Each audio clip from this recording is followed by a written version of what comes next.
Hello and welcome to Coffee Milk. I'm Mark Laporte. And I'm Mitch DiPaolo. Okay, so we talked about the bank run first. Yeah, let's talk about Silicon Valley Bank. Okay, did you hear about the Silicon Valley bank run? I see it's trending right now. I haven't read the full article yet. I read some of it. Okay, so there's on the New York Times article, they're saying that Silicon Valley Bank is one of the biggest bank names in the technology world. They lend money to a lot of the biggest tech companies, and they're saying it is the biggest bank to fail since the 2008 financial crisis. So I'm really not that educated on banks or anything. So you gotta tell me what's going on here. I understand that all the people who were part of the bank run and asked for all their money back, they're gonna get the $250,000 that's insured by the FDIC. That's the only thing I know. A while back, it used to be $150,000. So if a bank failed and you were a customer had $150,000 in it, then you were insured. You were fine. But if you have anything over $150,000, you lost that. That just wasn't guaranteed. I guess now it's $250,000. But from what I saw with this article, apparently this bank pretty much lended to anybody in the tech world. If you were a startup, this was the bank to go to because they had the loosest regulations. I guess I figured it was for the bigger ones like Meta and Google and... Oh, I'm sure they used this bank. Yeah, for sure. As big, but these are banks that, or this is a bank that would lend to you if you had just any kind of crazy startup idea. And they tried to stay competitive to other banks by giving higher deposit rates. Like if you put your money in a checking account or something, you get like 0.1%. Okay. It's not even worth it. I don't even know what their rates were, but it seems like they were very competitive.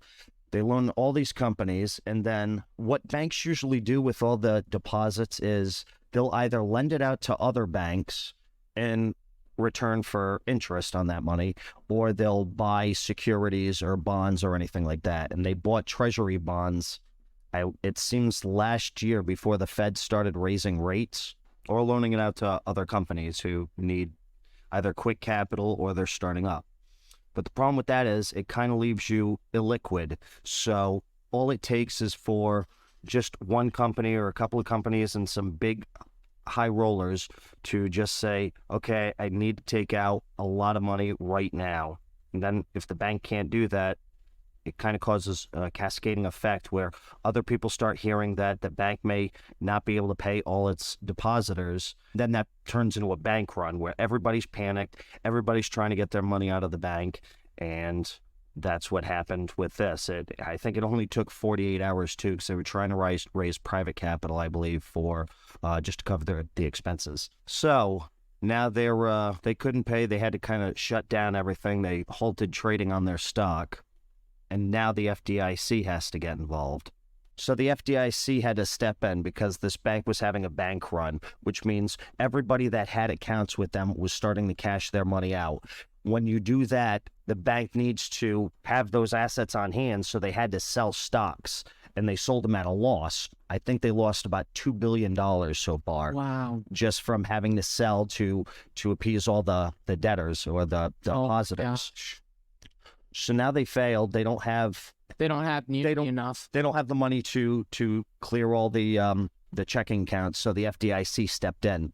The FDIC apparently created a new bank so that Monday anybody that has an account with them can access their funds and pay their bills, because that's a huge thing. That's why the FDIC was created. Because if the bank goes under, all other companies that have accounts with that bank, they don't go under as well, because they have access to their funds. And their funds are economy would topple. Exactly. But the problem is, if you have more than $250,000 in your account at the time, you're only insured up to $250,000. So if you have $3, $4, $5, $10 million, yeah, that money's kind of gone. And that's what sucks. Yeah. That's not really what happened here. The money's not gone. They had a bank run, and they just don't have the cash to cover everything. So what I'm assuming is that, the money's still there, or at least most of the money is still there. So everybody should kind of be made whole with this. I just don't know how companies are going to do these next couple of weeks, because some of their accounts, they're several millions of dollars, and you got to meet payroll, you got to meet everything. So it's really going to be an interesting week to see what happens and how fast they can unravel all this. Really? And that's why this kind of becomes a big problem, because in 2008, So what about companies who just had that much money? They're gone now? They don't have that money anymore? I'm sure the government's going to step in and say, okay, well, Bail we them gotta, out? yeah, exactly. Because that's what we do. That's what we did in 2008, right? Well, yeah, we bailed out everybody except Lehman Brothers. We let them fail.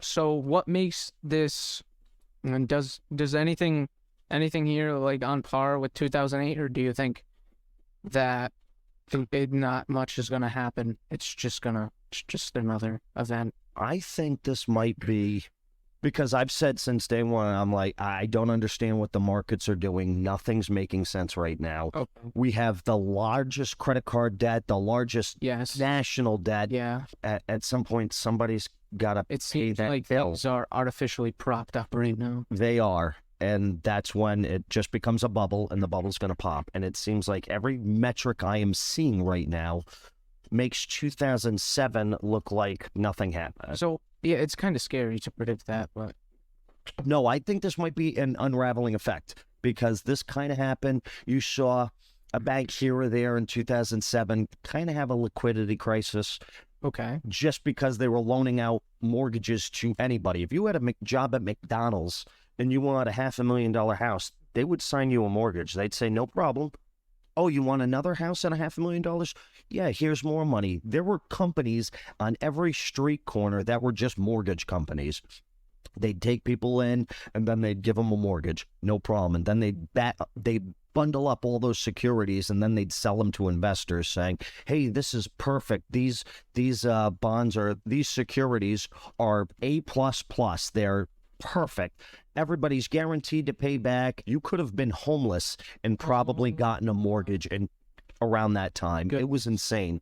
Because So once everyone started to realize that they could get a loan on whatever they want and basically live the wealthy lifestyle, they created a ticking time bomb.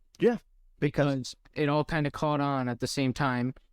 There was this giant boom, and then it all fell apart once people couldn't pay anymore. it's like when you buy a car or whatnot, when you get payments, it's like, oh, no payments for the first 6 months. That's kind of what it was like with mortgages. Oh, And then all of a sudden, but it's really has to do with the interest rate. You don't have like a fixed rate mortgage, which you lock in 2% for the 30 years.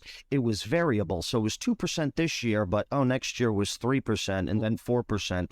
And then what you had to pay became exorbitantly more. People couldn't pay the extra amount. Then it just all collapsed because nobody could pay. And then every security that was AAA rating was really triple F rating. Yeah. It was the worst of the worst. that's what I like saw in bonds. the movie in Mr. Baloo's class, economics in high school. They were showing how Big Short. a bunch of, yes, The Big Short. It's a bunch of shitty bonds that are rated as AAA, but they're really shit, and they're just all stacked on top of each other, waiting to topple over. It was almost as if everybody had a perfect credit rating for whatever they wanted. I mean, I credit card, they were handing out credit cards. They were just handing out everything. And what I'm seeing today, I'm seeing these things where they're like, oh, don't borrow money from the bank, borrow money from yourself, like your equity. Oh, What does that mean? Is that like another way to just put yourself bankrupt in a couple months? it can be, because what I think people are doing is taking out equity, like in your house. Say you just buy this house. It's worth $100,000. Sure, this house is $100,000. You took out a mortgage, and you've paid that mortgage for about 10 years. You have about 10 or 15 grand that you actually own of this house. You still have 85,000 on the mortgage. Okay. You could take out that 15 grand equity as a loan. So you just take out the whole mortgage over again. With that part of your house as collateral. What they use, it's called kind of like a refinance. You take the 85 grand that you have or the mortgage left, and you say, okay, no, I want that extra 15,000 because I got the 15,000 equity in the house. And now you have $100,000 mortgage again. I mean, that's what rich people do to avoid paying taxes. Yes, that's what I heard. Because taking out a loan on something is not a taxable event, because you're borrowing money. You're not earning money, you're borrowing it. But you're getting taxed on the money that You spend. oh yeah, you always get taxed on the money you spend. Okay. Well, except food and clothes, I think. Yeah. Unless they figure out that one, in which case we're all screwed. Wow. So So that's how you get a massive amount of cash on hand that you just pay off over time. So Yeah. normal people take a loan on their house. Rich people take a loan on their life. Oh, life insurance? No, like rich people have a loan out on their life's spendings. Normal people have a loan out for their house. Oh yeah, that's a perfect way to put it. Because billionaires, you have stock, you have art, you have cars, anything like that. You can take a loan out on that. And that's how rich people avoid ever paying taxes. So they just take a loan out on that stuff for their life expenses. And then poor people take the loan out to afford life. I don't get how That makes that's going to help you avoid paying more taxes, though, taking out a loan. It doesn't for normal people because normal people are stupid. But rich people would take a loan out because they know a couple of years ago you could take it out at practically nothing, maybe 1%. So you take out a loan and say you took $1 million loan out on your life insurance policy and then invested that for 1 year. If you did it in the stocks, it would be about 6% a year you'd make. So you'd make 5% and only be paying back a 1% interest rate because you made 6% on your money by borrowing it at 1%. Did that make sense? Because sometimes But there's also a massive risk there in losing the money. 100%. Borrow. 100%, which is, I mean, you could even put it in a mutual fund, anything like that. But most people do it just for living expenses, most rich people, to do that taxable event. It was weird. Yeah, I've always thought about doing that with crypto, but that's way too volatile. It really is, because people who took loans out on NFTs. Or taking a loan out in USD and staking USD. That's like the equivalent of like taking a loan out and putting it in something safe, you know? Safe isn't safe anymore. Nothing's safe anymore. All right, so yeah, Silicon Valley Bank, right now I think they're trying to, they're looking to sell. So what the FDIC did, they created that separate bank, put all the customers in there so they're okay-ish. And then if the bank sells, the bank gets all those customers back and they have all that information. Pretty interesting. We'll see what happens. This could just be the tip of the iceberg for another financial collapse, which is due. That's, I don't... So that's what we got about that. We're living in interesting times. Yes, we are. That's an ancient Chinese proverb. May you live in interesting times. They also say it's a curse. What I thought we'd do here is, you came up with a great idea of 10 things to avoid when starting an online business. Yes. All right. So I have made countless mistakes trying to build my first website. And what did we find the other day? It has low value content. We tried to apply for ads, and I got a flag saying I have low value content from Google. I have no clue what that means. So if we go over these things here, and you're starting your own business, definitely will be useful and help you to avoid moments like that in the future. All right, so the first one I came up with is not having a plan of attack. So I had no plan of attack for my first website at all. I was just kind of trying to figure things out, and I guess it's kind of showing itself now because it's not getting enough traffic. Some of the pages aren't ranking, and I don't really have a direction for the site. So having a plan before you start is crucial, and it would definitely help you out a lot. I want to play devil's advocate on that, because you didn't have a plan, because the plan I said was to just put content out. That's what you do with the site. You have a site, you just put content out. Now, should you had a hierarchical keyword research plan, like, okay, well, I'm going to start with this and then go down to tricks and then all this other stuff, maybe, absolutely, actually. But again, this was your first site, and I just wanted you to see how things work, how you index stuff. And I mean, you have like, showing now. Don't you have 50 or 80 posts?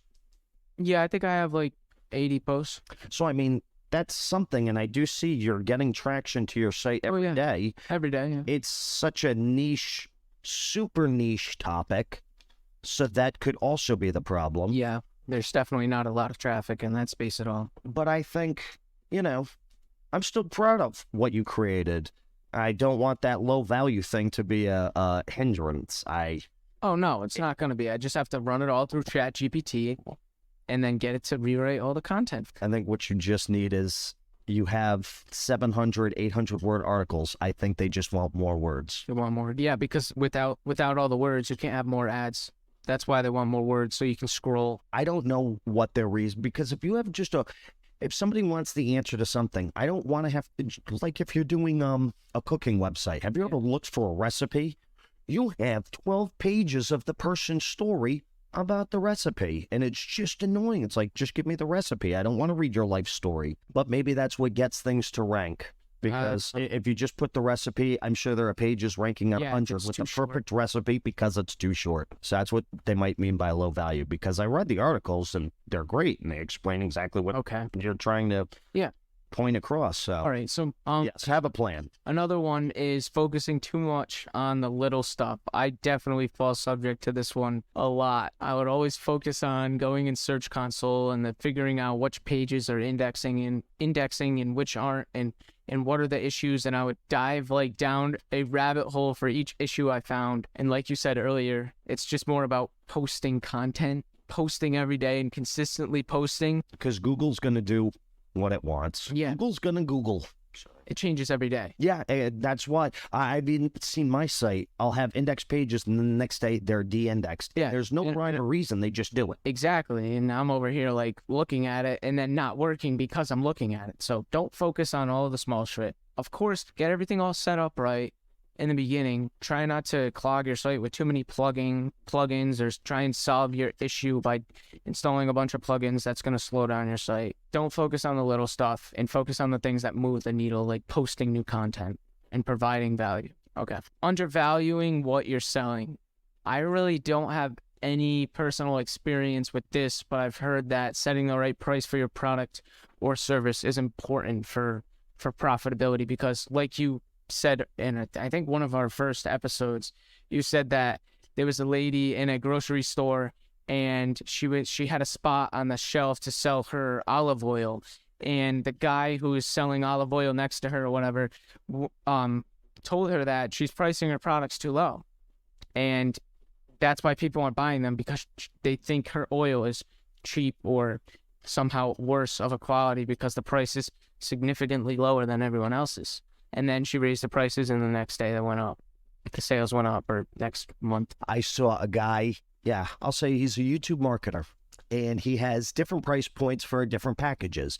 You know, you want one video, it might be a couple $100. You want 30 videos in 30 days, it's 15,000 or something like that. There was another video marketer who just always sees what this guy's doing, and he's just impressed at how much money he actually makes, because I think the guy even says what his revenue was. He talks about his side hustle.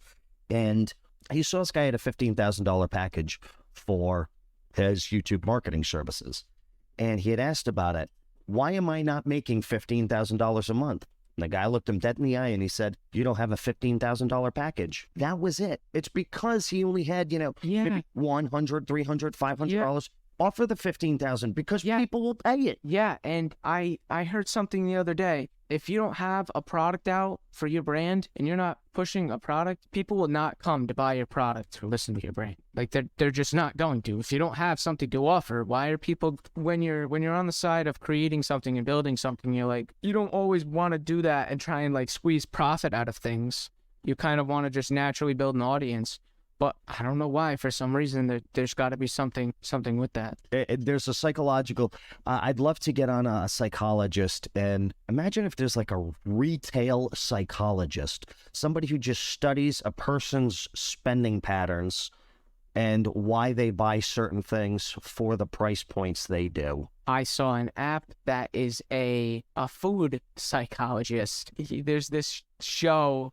Or there's this ad, and it's this guy eating at different restaurants all around the world, and he always, the waiters always come up to him and try and take his plate, and there's a bit left, and he says, "Oh no," and he finishes it, and then he lets the plate go. After downloading the app tells him that he always finishes his plate because he was forced to at childhood. So I guess, I don't know, they use some data collection thing to determine your habits and whatnot. I found that pretty scary, actually, but It's like That's really freaky. yeah, you take a quiz or something, or give it data, and then it makes decisions based on how you act. I don't know. Yeah, I want to say that's probably just every therapist's trick.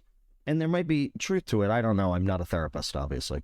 It just seems like you can always attribute to some sort of childhood trauma. Oh, you eat things because your parents force-fed you as a child, or you're doing this now because your parents beat you because you did something wrong as a child. It always comes back to childhood trauma. Yeah, that's what I noticed too. I don't know what it was called, but I kept seeing ads for it on the TV, and there's so many like it. So it was like a weight loss app or something like that. Oh, wow. Kind of cool, but okay. We went off on a tangent there. What is the next? Ignoring customer service. Huge. Ignore customer service. It is like the worst thing ever when you're buying a company's service, paying for their services, or buying their products constantly, and then you have an issue, and you need it to be fixed that day, and you just call in, and you can't get anyone to answer the phone. That's after figuring out how to be able to call a real person in the first place. That's the thing. They've made it a maze to be able to figure out how to get into contact with a real person for like 80% of any online business, or any business that has a website for that matter. Okay. It's ridiculous. It makes me want to just cancel and not use their product. Okay. I got the business, but What is it? this is it. You're going to have, because yes, I'm with you with the customer service thing. They put you in that damn maze. Press 1 for English, press 3 for representative, press 4 for marketing. It drives me insane. And you're yelling at the damn machine, but I'm sorry, I didn't get that. Or it just, yes, keeps you in that damn loop. But AI is there. Maybe it can hear me when I'm yelling at the damn thing, and it's like, oh, okay, you want this person. You want Bob from accounting, and then it transfers. Oh, yeah. Just imagine if you could get it to actually do its job. And the other day, my dad was trying to get our cable boxes for Verizon switched out because we have old ones. And oh my gosh, you can't even go in the store anymore and pick out the cable boxes. I can't believe you know about this. Yep, because we had to do it. It's ridiculous. What is going on with this world? There are employees in the store. There are cable boxes in the store. The employees say, oh, no, I can't give you any information on this cable box, sir. Sorry. Like, are you kidding me? It's like, because I'm Verizon Wireless, I'm not Verizon. It's just like, you're the same. You're in the same. It is nuts. Oh, I can't. And then he was on the website, because it tells him to go to the website to find out, and then he gets a chatbot. And guess what? It's an AI chatbot. Yeah, but they just added that recently. At least the chatbot's a little bit better because it lists a whole bunch of options. You don't have to listen to the damn thing. Well, he couldn't figure that out either. So he was on hold for like he hung up. Oh, no one answered. I can't. That's yes. Well, that's probably because everyone is getting laid off today too. So that's the first thing they're going to cut down on is customer service. And that's the funny thing. You have to hire people full time to sit there. Right, but you could instead fire all the people who are in upper level management who produce nothing. I mean, keep the people. Oh no, customer they service should be there. Yeah, see their money. Exactly. Everybody gets the bonus except the people at the bottom. Customer service. I can't tell you how many times I kind of tell my boss at work because he's very curt on his comments on YouTube. It's like somebody's asked, oh, when's your next class? And he's just like, he just gives them a link to the website. He doesn't say anything like, oh, the next class is April 14th through the 17th. Here's the website, to purchase the class if you want. It's just that little extra that legit gets people to click. But he doesn't understand that. He's just, I said, all you have to do is just add a little bit more. Say, oh, thanks, and here are the dates. Just give them the information, but he won't. And I say it's that little bit extra of customer service that takes 5 seconds that will produce a buyer. And that is exactly how I have felt when buying certain things online. You just have them reach out to you, like even before you make a purchase. I have WhatsApp on our website. It's like click to chat now, and it automatically goes to my boss's phone through WhatsApp because we'll have people from all over the world purchasing our products and stuff. We should add that to ours. I don't want anyone to text me because sometimes it just gets annoying bullshit, and other times it's like people who want spammers. Yes, exactly. Spammers. But yeah, I mean, we don't have a product for people to want to get in touch with us, and if you want to get in touch with us, use our email, mark@coffeemilk.co or mitch@coffeemilk.co. Yeah, no, customer service. It's underrated. You need good customer service. Okay, next one. Giving away too much and getting nothing in return. I mean, that kind of just ties into not having a product.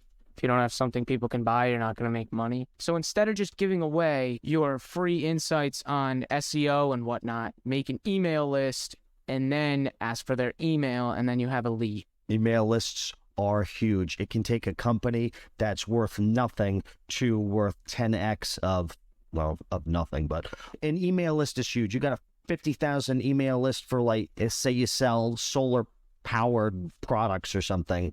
That email list is totally valuable to anybody in the solar product field. So email list is absolutely essential. And that was another one of the things on my list as well, was an email list alone. So it's great. Yeah. You have a sale coming on, email the people. Even if you get a 10% click-through rate or open rate, that's 5,000 people that opened it.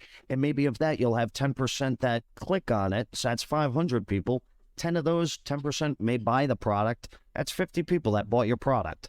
Oh, yeah. From an email. And just having emails alone, collecting them, even by word of mouth. Like, I heard a story on TikTok or whatnot. I mean, may not be true or that easy to do. This kid just goes up to all of the nicest cars that he sees in town or whatever, or he goes to an area that's really high wealth. He just takes pictures of all the cars and then asks the owner of the car, would you like me to email the pictures I just took of your car, and make sure he has like good pictures and they're edited and everything. And then he has the email of all the richest people in that area.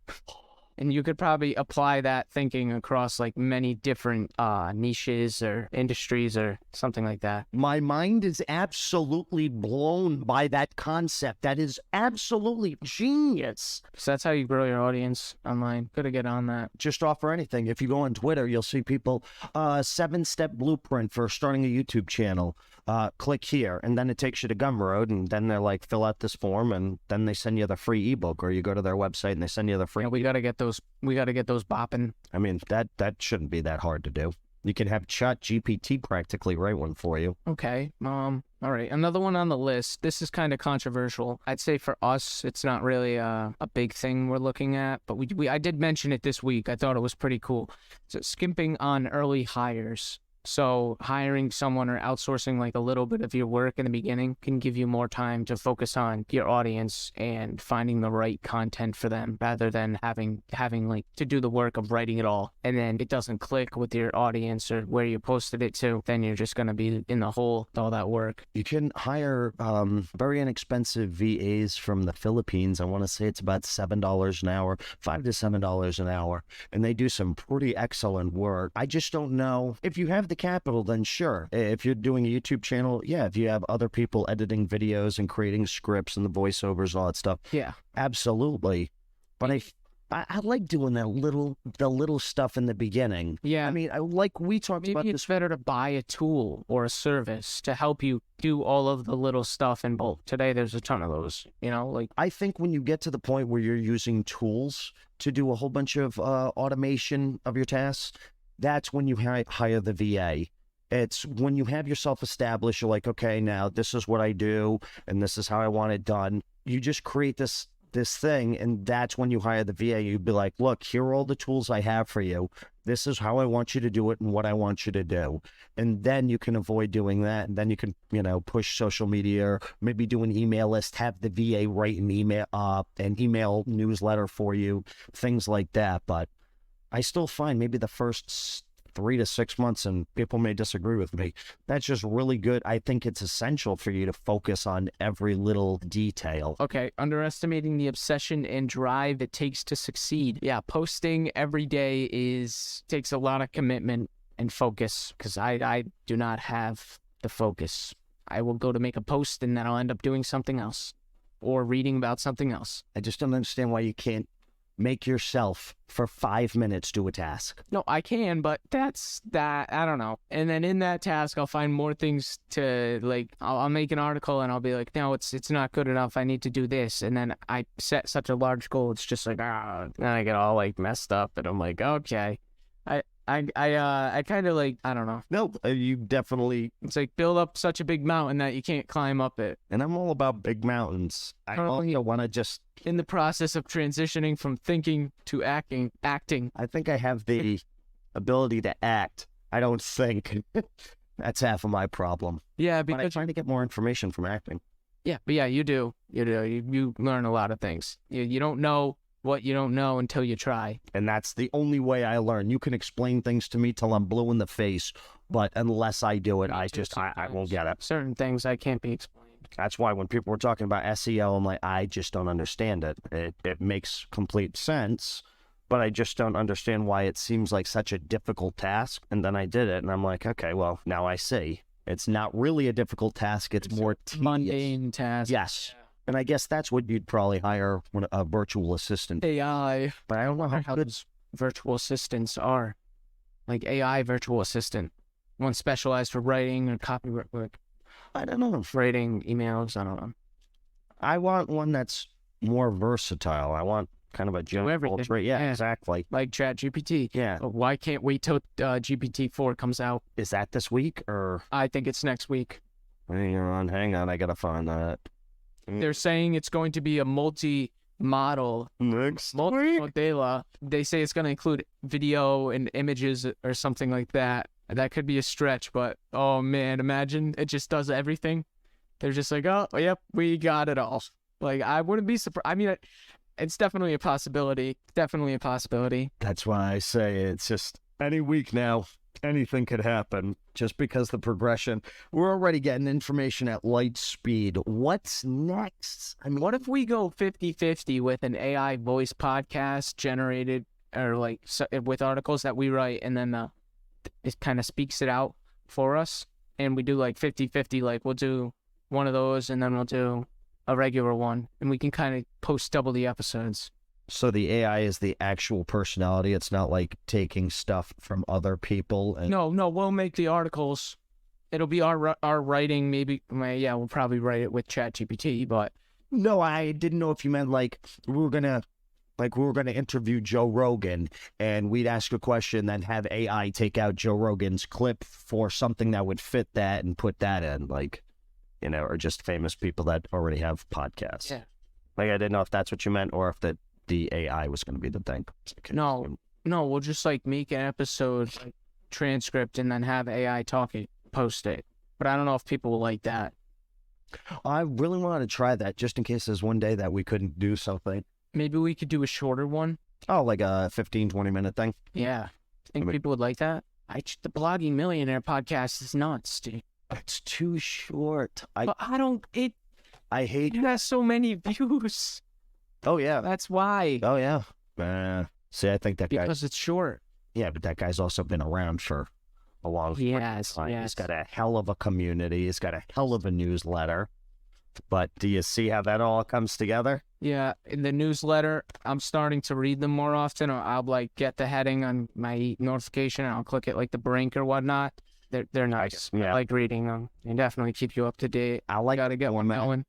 Just call it coffee milk. There you go. Makes sense. Or coffee milk talks. I don't know. We'll find something. But yeah, we got to kind of come up with. I'm sure you could probably go in Canva or something like that and get a newsletter template. Because I just like how they're set up, and I just don't know how to do that. Yeah. I haven't checked. I see what you're saying. Not taking enough risks and playing it safe. That one is one that definitely holds me back, because instead of taking risks like just posting content that might fail and having another article out there, I spend time figuring out what would be the best thing to post. Taking more risk definitely move you forward rather than go back. That's You think about it. We had an email. Don't know if you read it, but this guy was he wants to start a podcast. And for 3 months, he's been editing his episodes. He still hasn't released them yet because he's still editing the same episodes because he said the audio quality is not there. And he doesn't know what he should do. Should he just scrub the whole project? And I just emailed him back. I said, just release them. You're going to get better as you go along. I mean, I know a couple of our episodes sound horrible, and I realize it's because we were Some of them sound right. the table or Or Didn't you run it through that AI thing and it cleaned it up? I put it through, what is it, Podcastle? And that's a pretty great tool because we had background noise and it was just like a scratching noise. And it drove me nuts because I have a 2.5-hour podcast to edit. And I was afraid that I wasn't going to get that out. But I put it through and it just kind of removed the background noise a little bit. When we talked, you could hear it ever so faintly. But when there was kind of dead air, you didn't hear that. So that was kind of nice. I don't know why I brought that up. I'm doing that a lot. It's okay. I mean, No. It's funny. It's the beginning of break, you know. I had a lot of tests this week. I thought I did really bad, but I actually turned out doing okay. Did I say that I failed both my tests last episode? Nope. I think I did. Yeah, because it was Charlie. Yeah, but oh no, I don't know. Well, last week I thought I failed both of my tests. I got a 68 on one, so I passed one of them, and then the other one I got an 83, which I thought I did worse on that one. But because everyone else in the class did terrible, and no one else was doing their homework, and she saw that I was actually doing it, I guess she scaled my grade a little bit more. That's awesome. Yeah. So when you said last week you failed 2 tests, you didn't actually fail. You didn't even know. I consider the 68 in the math test failing because like that is stuff I know and I just completely like blanked out on the test. But like if you put a problem in front of me right now, I wouldn't mind doing it. Okay. It's annoying because I think you actually got the grades last week. Now you okay. Yeah, no, well yeah. I got the grade last week for the first test. Oh. And then the second test took longer to get the grade because it was a paper test. She had to grade all of them. Yeah. And she was saying how like she doesn't know what's going on with the class. I've listened to her preach 4 different times about the kids not doing the homework. She opened up the lessons to go and do them after the due date twice. And I've completed them every time. And I'm over here still doing bad in the class. So something's not aligning here. This is just what I don't like about school. It's like I feel like teaching today just doesn't work. There's definitely a disconnect. There is. And I'm seeing schools just because I even put in the effort and still like struggle. I mean, I guess I could have studied more, but right. But even putting in effort, you should see some results. You need to just like have a class where you go to class every day, and it's like you're just thrown into a job in whatever that class is teaching, and you're doing that aspect of the job. Like just work. Just make every student work every hour they're in class and get them to understand the material. Like it just doesn't make sense having students take a quiz where you just pack all these questions onto a. You're supposed to memorize the knowledge. No, it just doesn't work. It doesn't work. Best way to memorize is to do it. And if you're doing something in real life, say you need to build a ramp or something, and I mean, yeah. You probably learn 100 ways not to do it. Like, say you need to, like, calculate something in real life. You're not going to do that by hand on paper. Like, we're not philosophers years ago that would write on paper. Like, we have these tools at our disposal. Why are we not being taught to embrace them to increase our ability to understand things? Or we're focusing on memorizing the content rather than getting a general understanding of how it works and knowing where to go when you need to use it.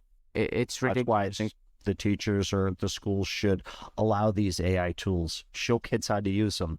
You'll probably get more reaction from students by showing them what's out there instead of going with the outdated lessons or the way of learning, because with this TikTok generation, these people got 15-second attention spans, and you're teaching an hour and a half, 2-hour-long class on something.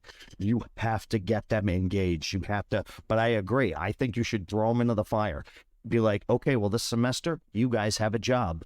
This is your job, and this is how you're going to do your job, and that's it. Yeah, that's what Randy Pausch did, right? At Carnegie Mellon. In class, broke the curriculum. That's amazing. That's what needs to happen more. Great way to do it. He had students creating, like, he was like, screw it. It's like, we're going to turn this around and make it so interesting that other people outside the class are going to notice. And that is what is going to get us out of like the traditional teaching method. He's like, screw it. We're taking such a different path That it's not just going to be like, oh, that's cool, that's amazing, and like inspiring as well. The best thing And that's a beautiful thing about the way he taught. the best thing about that was, yeah, he was teaching virtual reality. Nobody really knew what they were doing, so he gave an assignment to the class in 1 week, create a virtual world and everything. And then when they showed him the virtual worlds after a week, he was so blown away by it that he didn't know what to do. So what he told him was like, okay, that's good work, guys, but I think you can do better. And he was already blown away. Inside he was like, holy, what did I just have these kids do? I didn't think this was possible. Exactly. Do better. You don't know until you push somebody to the absolute limit. Yeah. That's throw them into the fire. I agree. Was that one of the points? No, that was just a good little thing. But we talked about Randy Pausch last time too. It's just my rant about school. I got a big. Some will call me lazy. Some people call me a space cowboy. Okay, no, that's from a song. Oh. I don't know what Space Cowboy is. So. Call me the space cowboy. Nope, don't know it. Don't know it. Oh, okay. So I love all that information, and there's a couple more things I would add. Here's how I personally go about, like, I have an idea if I want to do something. Say it's a newsletter. Now you say, don't give away too much free information and get nothing in return. Now with the newsletter, it's all information. Whatever niche you choose to write your newsletter about, say it's crypto. You talk about the top coins, the top news stories, anything like that, and you can get that from Google Trends. Write about XRP and the latest SEC filing or anything like that. Now, also, with that free information that you're providing to your subscribers of your newsletter, you also have affiliate links. I feel affiliate links are just so undervalued right now. Not many people... That's how you push affiliate. Exactly. In email. And a newsletter, it's free to start. You can go on Substack and start a free newsletter. You somehow... A list of tools at the bottom. Yep, exactly. And throughout the article, because that is a new thing that's coming out. It's serious. And it doesn't even have to be your news. It could just be a little blurb about what you think about that news and then a link to the article in the newsletter. But also have different products. I mean, there's a lot of people who've made so much money just from crypto affiliates. And you could do that for anything. If you do tools or reviews on tools, I mean, you're probably going to get great affiliate revenue through tool dealerships. Amazon affiliates, sure, it kind of sucks, but you can also, there's different affiliate programs for welders.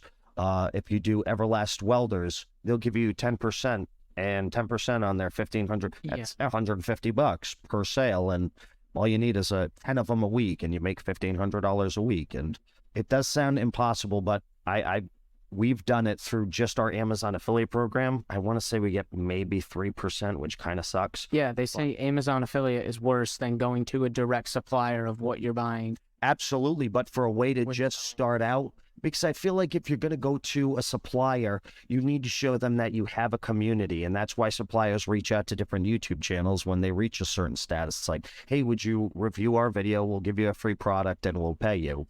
And all of these businesses are free. A YouTube channel is free. A newsletter is free. All it takes is a little bit of your time, but you can earn so much more from it. If I were to do a newsletter right now, I would probably do one solely on software, because software affiliate revenue is huge and it's recurring.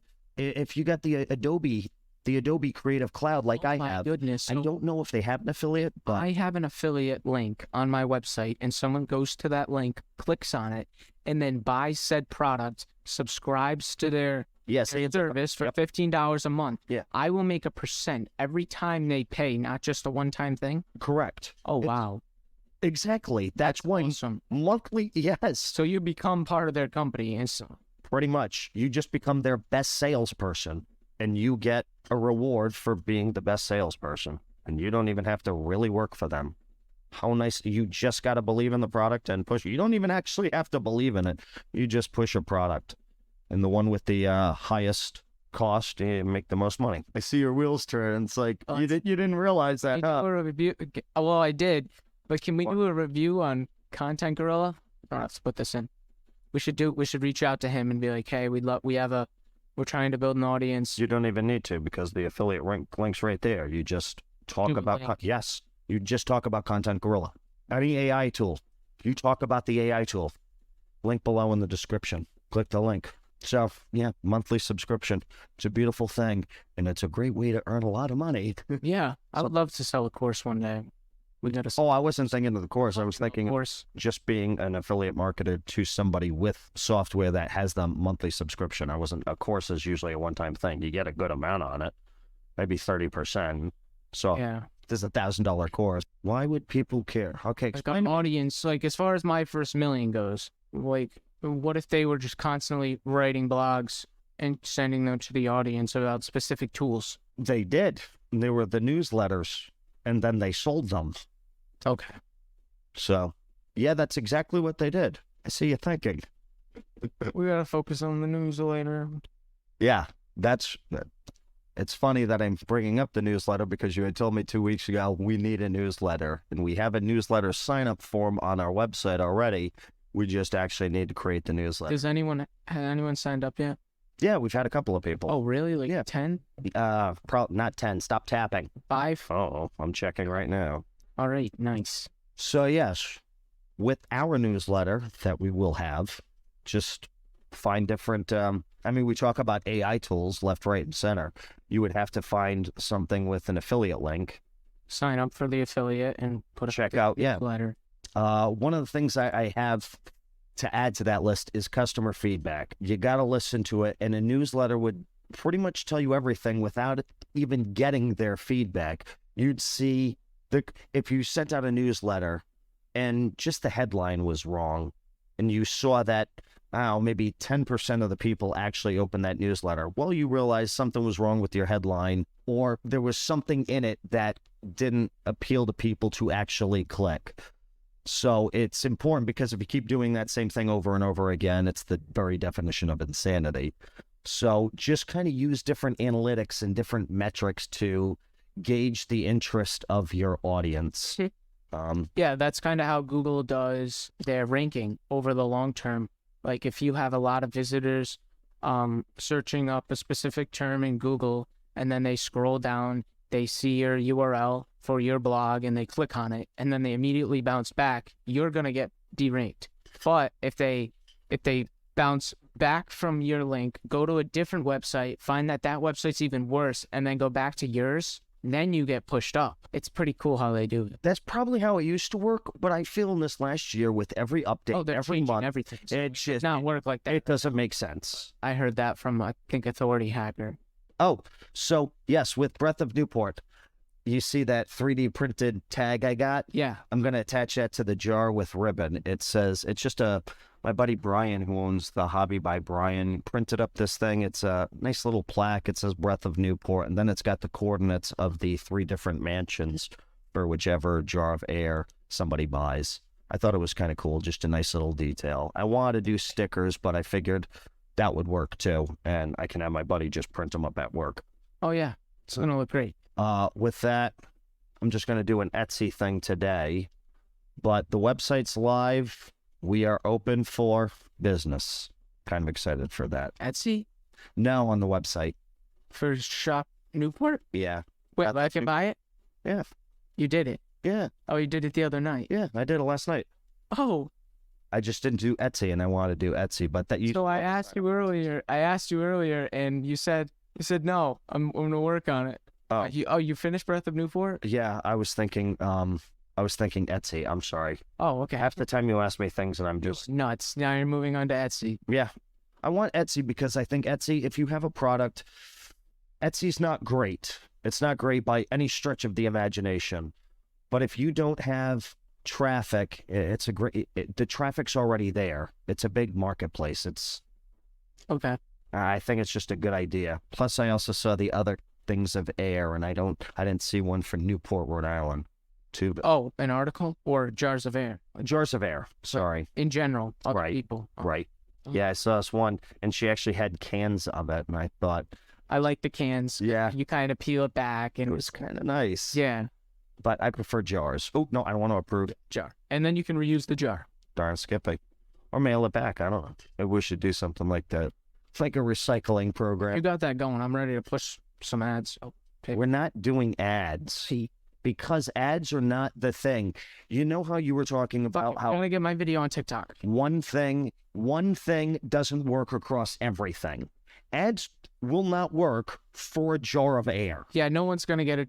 No one's going to get a jar of air from an ad. Nobody is searching. Like, that is a viral thing. So that specifically is an Instagram, TikTok weird thing. Yeah. So what about the people who are searching for jars of air because they want to make a video about people who are selling jars of air and they buy our jar of air to show that people are selling jars of air, and they don't actually want the jar of air. Well, let's see. Let's go to Google Trends and let's see what the trends are for jars of air. See how many people are searching. Okay, the last month it might have just been us. I see a couple of little bumps. But yeah. Your search doesn't have enough data to show here. I don't think it's a very big search term. But that's why. That's one of those things on TikTok that you scroll and you're like, wait, what the hell is this? And you just make a stupid commercial on TikTok. Kind of like a Mentos commercial. Yeah. Do. And then it's just you running down the beach with the jar. Oh, and that goes viral. I'll lose my mind. And then at the end, it's just you shoving the jar of air right into the camera. And it's like, Breath of Newport, the fresh maker. That's what I see. And people are just like, that is so stupid. I have to click on this website. Oh my God. Yes, they are. And this is what they're selling them for. Oh my God, they've sold 10,000 and they're millionaires. That's going to be our story. Then we're going to go on Shark Tank. No, And then we're going to pitch it. no, we gonna can't get- get a jar of air. Nope, we're going to get it. We're going to get Barbara, and she's going to sign on. No, We're going to get the QVC lady. Come on, man. You got to think big. Shark Tank. No. You know I'm kidding, but I don't know. That's what I do. I take an idea and I go crazy with it. It's exciting times. So now with the newsletter, say you didn't want to do Substack and you want to do your own website. I feel like it's important to really have full control over everything. So I would get a website. Now, what I do to come up with my name is I go to expireddomains.net. Great website, and it shows you every expired domain each day, and you can go back years and stuff. And I found some great domains, 5-letter domains, and they actually, you can pronounce them. It's not like TTTTT, and you can buy them for $9.99. The guy never buy through expired domains. I feel bad saying that because he charges $199 for that domain when you can just go through any of the like GoDaddy and add to cart, and you realize he doesn't own it. He just actually owns, he doesn't own anything. He's just selling it, and then he'll buy it and then transfer it to you. So that's actually kind of an interesting way to make money. But no, so I'll get the name from expired domains, make sure it's expired, go to GoDaddy, purchase the domain, and then host that. How do you get the domain cheaper than GoDaddy or Bluehost? You don't get it cheaper than GoDaddy or Bluehost. That's what you use to buy it. You get it Is cheaper there a than way? the guy. Is there a way? I mean, if you can't if you're trying to go cheaper than $9.99 and you search an hour of your time for that, yeah, you're an idiot. You just wasted an hour of your life to save $10. No, to sell them, like buy them in bulk. Oh, I'm sure. Yeah, you can totally buy a bulk. You just keep adding to cart. I see what you're saying, but yeah, no, I'm not about a $4 product. No. I'm about a $100 product minimum. Oh yeah, of air. Damn straight. But you could do that. I've seen bottles of water go for $8,000 to $10,000. Huh. It's just because the water apparently is amazing. Saw a whole episode on some Netflix show about Oh, water. yeah, most expensivest, big 2 chains. I think it might have been something like that. And it's just weird that people would spend that amount of money on. Water. Yep. But I guess that's why whatever product you have, try and make a crazy glamorous version of it, put an insane price on it, and see what happens. You never know. Oh, we could also sell the world's most expensive jar of air. Holy shit, that you just come up with that. You're a genius. Because if we don't have it, no one's going to buy it. Because if we don't have it, no one's going to buy it. And no one else has the world's... Well, someone else does right now, but they're not claiming that it's the world's most expensive jar of air. That's actually a great idea. It's really dumb, but we just need one person to be like, No, I like that. We're going to do that. We're going to do that. We're going to have the world's most expensive jar of air. Last three things on if you're starting an online business. I can't tell you how good it is to actually attend events. I tell my boss this all the time, who works 7 days a week, 14-hour days, 365. We build cars. If he would leave for a day and go to, I don't know, a car show, it would be a great way to promote himself. But he doesn't do that. He gets a lot of his stuff through word of mouth because he is who he is and he's been doing it as long as he does. But if you're a guy just starting out, yes, attend events. You have no idea the power of networking can do for your business. Then collaborate. Find people in the same business or similar businesses and try and create something together.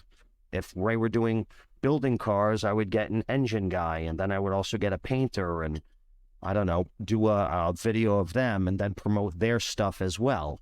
It only helps because you're also reaching their audiences and they're reaching your audience. It's a great way to create a partnership. And I think that's important. It's not about your net worth. It's about your network. And on that note, that's Coffee Milk. I'm Mark Laporte. Mitch DiPaolo. See you next week.